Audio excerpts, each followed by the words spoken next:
ಮನ ಏವ ಮನುಷ್ಯಾಣಾಂ ಕಾರಣ ಬಂಧ ಮೋಕ್ಷಯವು.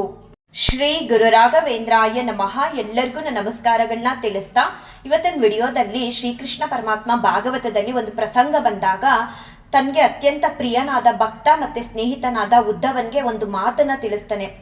ನಿನ್ನ ಮನಸ್ಸೇ ನಿನಗೆ ಗುರು ಅಂತ. ಆ ಮಾತನ್ನ ಏನಕ್ಕೆ ತಿಳಿಸ್ತಾನೆ, ಆ ಪ್ರಸಂಗ ಯಾವುದು ಅನ್ನೋದನ್ನ ಈ ವಿಡಿಯೋ ಮೂಲಕ ತಿಳಿಸ್ಕೊಡ್ತೀನಿ.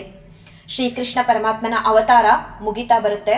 ಆವಾಗ ತನಗೆ ಅತ್ಯಂತ ಪ್ರಿಯನಾದ ಭಕ್ತ ಮತ್ತೆ ಸ್ನೇಹಿತ ಕೂಡ ಆಗಿರ್ತಾನೆ ಉದ್ಧವನ್ಗೆ ಹೇಳ್ತಾನೆ, ನೀನು ಉಳಿದಿರೋ ಅಂತಹ ಯಾದವರನ್ನೆಲ್ಲ ಕರ್ಕೊಂಡು ಬದ್ರಿಕಾಶ್ರಮಕ್ಕೆ ಹೊರಟೋಗು, ನನ್ನ ಅವತಾರದ ಸಮಯ ಮುಗಿತಾ ಬಂತು ಅಂತ ಹೇಳಿದಾಗ ಉದ್ಧವ ತುಂಬ ಅಳ್ತಾನೆ. ನನಗೆ ನೀವು ಗುರುಗಳಾಗಿದ್ರಿ, ನನ್ನನ್ನು ಬಿಟ್ಟು ಹೋದ್ರೆ ನಾನು ಯಾರನ್ನ ಗುರು ಅಂತ ಸ್ವೀಕಾರ ಮಾಡಲಿ, ನನಗೆ ದಾರಿ ತೋರಿಸೋರು ಯಾರು ಅಂತ ಹೇಳಿ ತನ್ನ ದುಃಖ ಎಲ್ಲನೂ ಶ್ರೀಕೃಷ್ಣ ಪರಮಾತ್ಮನ ಹತ್ರ ಹೇಳ್ಕೊಂಡಾಗ ಮನ ಏವ ಮನುಷ್ಯಾಣಾಂ ಕಾರಣ ಬಂಧ ಮೋಕ್ಷಯವು. ಶ್ರೀಕೃಷ್ಣ ಪರಮಾತ್ಮ ಹೇಳ್ತಾರೆ ಉದ್ಧವನ್ಗೆ, ನೀನು ಗುರುನ ಅರಸಿ ಹೋಗೋದ್ ಬೇಡ, ನಿನ್ನ ಮನಸ್ಸೇ ನಿನಗೆ ಗುರು, ನಿನ್ನ ಮನಸ್ಸೇ ನಿನಗೆ ಬಂಧನ ಮತ್ತೆ ಮೋಕ್ಷ ಅನ್ನೋದನ್ನ ಕೊಡಿಸುತ್ತೆ. ನೀನು ಒಳ್ಳೆದ್ರ ಕಡೆ ತಿರುಗಿಸಿದ್ರೆ ನಿನ್ನ ಮನಸ್ಸನ್ನ ನಿನಗೆ ಮೋಕ್ಷ ಅನ್ನೋದು ಸಿಗುತ್ತೆ. ಅದೇ ನಿನ್ನ ಮನಸ್ಸನ್ನ ಕೆಟ್ಟದ್ರ ಕಡೆ ತಿರುಗಿಸಿದ್ರೆ ನಿನಗೆ ಬಂಧನ ಅನ್ನೋದು ಸಿಗುತ್ತೆ. ಮೋಕ್ಷಕ್ಕೂ ಬಂಧನಕ್ಕೂ ನಿನ್ನ ಮನಸ್ಸೇ ಕಾರಣ, ಗುರುನ ಹುಡುಕೋ ಅವಶ್ಯಕತೆ ಇಲ್ಲ, ಅರಸಿ ಹೋಗ್ಬೇಡ ಅಂತ ಹೇಳಿ ತಿಳಿಸ್ತಾ ಒಂದು ಕಥೆನ ಹೇಳ್ತಾನೆ ಶ್ರೀಕೃಷ್ಣ ಪರಮಾತ್ಮ ಉದ್ಧವನ್ಗೆ. ಯಾದವ ವಂಶದ ಮೂಲ ಪುರುಷ ಯದು ಮಹಾರಾಜ ಒಮ್ಮೆ ಕಾಡಲ್ಲಿ ಹೋಗ್ತಿರ್ಬೇಕಾದ್ರೆ ಅವನ ಎದುರಿಗೆ ಒಬ್ಬ ವ್ಯಕ್ತಿನ ನೋಡ್ತಾನೆ. ಸುಮಾರು ಸಮಯ ಆ ವ್ಯಕ್ತಿನೇ ನೋಡ್ತಾ ಅವನ್ನ ಗಮನಿಸ್ತಾ ನಿಲ್ತಾನೆ ಒಂದ್ ಕಡೆ.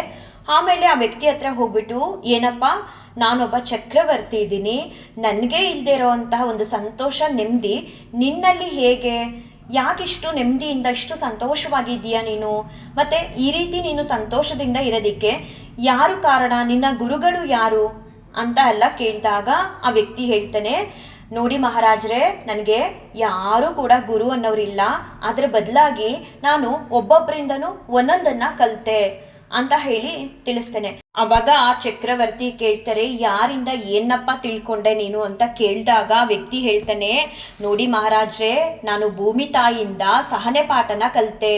ಭೂಮಿ ತಾಯಿನ ನಾವೆಲ್ಲರೂ ತುಣಿತಾನೆ ಇದ್ದೀವಿ, ಶತಶತಮಾನಗಳಿಂದ ತುಣಿತಾ ಬಂದಿದ್ದೀವಿ. ಸ್ವಲ್ಪ ಕೂಡ ಭೂಮಿ ತಾಯಿ ನಮ್ಮ ಮೇಲೆ ಕೋಪನ ಮಾಡ್ಕೊಳ್ಳಿಲ್ಲ, ಬದಲಾಗಿ ನಮಗೆ ಆಹಾರನ ಕೊಡ್ತಿದ್ದಾಳೆ, ನಮ್ಮ ಭಾರ ಎಲ್ಲ ಹೊರ್ತಿದ್ದಾಳೆ. ಆ ಭೂಮಿ ತಾಯಿನ ನೋಡಿದಾಗ ನಾನು ಸಹನೆ ಪಾಠನ ಕಲ್ತ್ಕೊಂಡೆ ಅಂತ ಹೇಳ್ತೇನೆ. ಹಾಗೆ ಗಾಳಿ ನೋಡಿದೆ ಚಕ್ರವರ್ತಿಗಳೇ, ಆ ಗಾಳಿಯಿಂದ ನಾನು ಸುಖ ದುಃಖ ಯಾವುದಕ್ಕೂ ಕೂಡ ನಾವು ಅಂಟ್ಕೋಬಾರ್ದು ಅನ್ನೋದನ್ನ ಕಲ್ತ್ಕೊಂಡೆ. ಈ ಗಾಳಿ ಹೇಗೆ ಬೀಸ್ತಾ ಇರುತ್ತೆ, ದುರ್ಗಂಧ ತರುತ್ತೆ, ಸುಗಂಧ ತರುತ್ತೆ, ಆದರೆ ಯಾವುದೂ ಕೂಡ ತಂದಲ್ಲ, ಅದು ನಿರ್ಗಂಧ. ಅದರಿಂದ ನಾನು ಸುಖ ದುಃಖ ಯಾವುದಕ್ಕೂ ಕೂಡ ಅಂಟ್ಕೋಬಾರ್ದು ಅನ್ನೋದನ್ನ ತಿಳ್ಕೊಂಡೆ.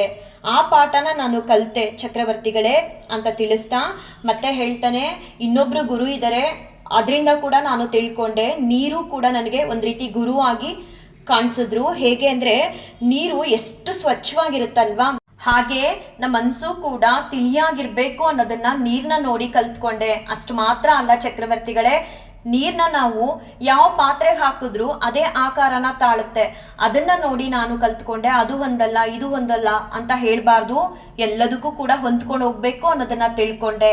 ಹಾಗೆ ನಾನು ಬೆಂಕಿಯಿಂದ ಕೂಡ ಪಾಠನ ಕಲಿತೆ. ಬೆಂಕಿ ಏನೇ ಹಾಕಿದ್ರು ಎಲ್ಲವನ್ನು ಕೂಡ ಭಸ್ಮ ಮಾಡುತ್ತೆ, ಆದರೆ ಅದು ಶುದ್ಧವಾಗಿರುತ್ತೆ, ಪರಿಶುದ್ಧವಾಗಿರುತ್ತೆ ಬೆಂಕಿ.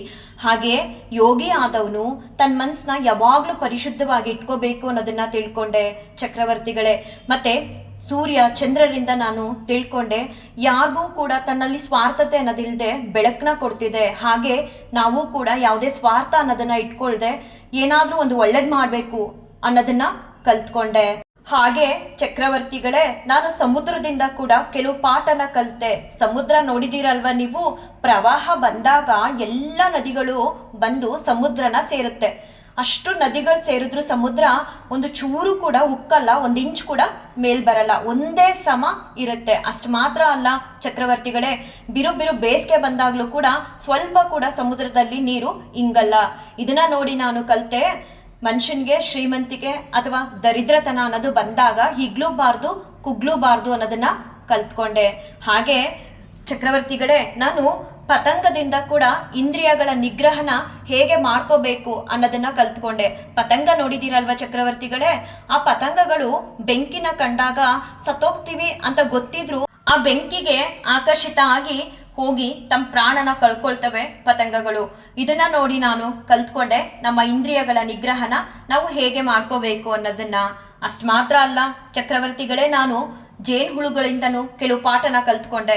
ಜೇನುಹುಳು ನೋಡಿದ್ದೀರಲ್ವಾ, ಅವು ಹೂವಿಂದ ಹೂವಿಗೆ ಎಷ್ಟೋ ಹೂಗಳ ಹತ್ರ ಹೋಗಿ ಅಲ್ಲಿ ಮಧುನ ಹೀರ್ಕೊಂಡು ಹೂಗೆ ಸ್ವಲ್ಪ ಕೂಡ ತೊಂದರೆ ಕೊಡದ ಹಾಗೆ ಒಂದ್ ಕಡೆ ತಗೊಂಡೋಗಿ ಅದನ್ನ ಸ್ಟೋರ್ ಮಾಡುತ್ತೆ. ಅವು ಕೂಡ ಅದನ್ನ ಬಳಸಲ್ಲ, ಆದ್ರೆ ಹೂಗೂ ಕೂಡ ತೊಂದರೆ ಕೊಡದೆ ಒಂದು ಮಧುನ ತಗೊಂಡೋಗಿ ಒಂದ್ ಕಡೆ ಸ್ಟೋರ್ ಮಾಡುತ್ತೆ. ಇದರಿಂದ ನಾನು ತಿಳ್ಕೊಂಡೆ, ನಾವು ಒಬ್ಬೊಬ್ಬರಲ್ಲೂ ಒಂದೊಂದು ಗುಣಗಳನ್ನ ಕಲ್ತ್ಕೊಂಡು ಅದನ್ನ ನಾವು ಬೇರೆಯವ್ರಿಗೆ ಹಂಚಬೇಕು ಅನ್ನೋದನ್ನ ತಿಳ್ಕೊಂಡೆ.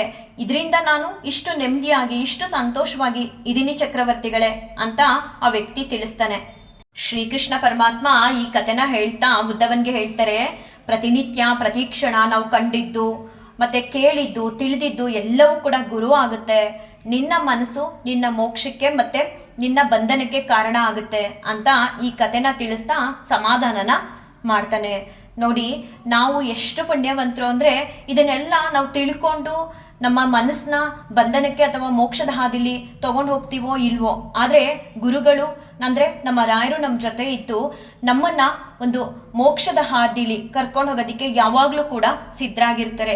ಸುಮ್ಮನೆ ಕುತ್ಕೊಂಡ್ಬಿಟ್ಟು ಗುರುಗಳು ನಮ್ಮನ್ನ ಮೋಕ್ಷದ ಹಾದಿ ಕರ್ಕೊಂಡು ಹೋಗ್ತಾರೆ ಅಂದರೆ ಸಾಧ್ಯ ಇಲ್ಲ. ನಾವು ಅವ್ರ ಸೇವೆನ ಮಾಡಬೇಕು, ಅವ್ರ ಪಾದನ ನಾವು ಗಟ್ಟಿಯಾಗಿ ಹಿಡಿಬೇಕು. ಎಷ್ಟು ಪುಣ್ಯವಂತರು ಅಂದರೆ ನಾವು ನಮ್ಮ ಮನಸ್ಸನ್ನ ನಾವು ಗುರುವಾಗಿ ನೋಡೋದ್ರಲ್ಲಿ ಸೋತಿದ್ರು ರಾಯರು ಹೇಳ್ತಾರೆ, ನಾನಿದ್ದೀನಿ, ನಿನ್ನ ಮನಸ್ಸನ್ನ ಮೋಕ್ಷದ ಹಾದಿಲಿ ತಗೊಂಡು ಹೋಗ್ತೀನಿ, ನಿನ್ನನ್ನ ಬಂಧನ ಮುಕ್ತನಾಗಿ ಮಾಡ್ತೀನಿ ಅಂತ ಅವರು ಜ್ಞಾನ ಕೊಡೋದಕ್ಕೆ ನಮಗೆ ಸಿದ್ಧರಾಗಿದ್ದಾರೆ. ನಾವು ಅವರಲ್ಲಿ ಭಕ್ತಿನ ಮಾಡಿ ಶ್ರದ್ಧೆಯಿಂದ ಅವರಲ್ಲಿ ಜ್ಞಾನ ಅನ್ನೋದನ್ನ ಬೇಡ್ಕೊಂಡಾಗ ನಾವು ಕೂಡ ನಮ್ಮ ಮನಸ್ಸನ್ನ ಮೋಕ್ಷದ ಹಾದಿಲಿ ತಗೊಂಡು ಹೋಗ್ಬೋದು ರಾಯರ ದಯೆಯಿಂದ.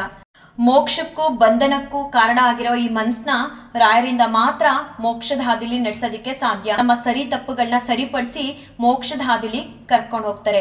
ಅವ್ರ ಪಾದನ ಗಟ್ಟಿಯಾಗಿ ಹಿಡಿದು ಜ್ಞಾನ ಅನ್ನೋದನ್ನ ಕೊಡಿ ಅಂತ ರಾಯರ ಹತ್ರ ಬೇಡ್ಕೊಡಿ. ಅವರಲ್ಲಿ ಅಪಾರವಾದ ನಂಬಿಕೆ ಭರವಸೆನ ಇಟ್ಟು ಅವ್ರ ಸೇವೆನ ಮಾಡಿ. ರಾಯರು ಎಲ್ಲರಿಗೂ ಒಳ್ಳೇದ್ ಮಾಡ್ಲಿ, ಎಲ್ಲರನ್ನೂ ಕಾಪಾಡ್ಲಿ ಅಂತ ಕೇಳ್ಕೊಳ್ತಾ ಈ ಒಂದು ವಿಡಿಯೋನ ಎಂಡ್ ಮಾಡ್ತೀನಿ. ಶ್ರೀ ಕೃಷ್ಣಾರ್ಪಣಮಸ್ತು, ಶ್ರೀ ಕೃಷ್ಣಾರ್ಪಣಮಸ್ತು, ಶ್ರೀ ಕೃಷ್ಣಾರ್ಪಣಮಸ್ತು.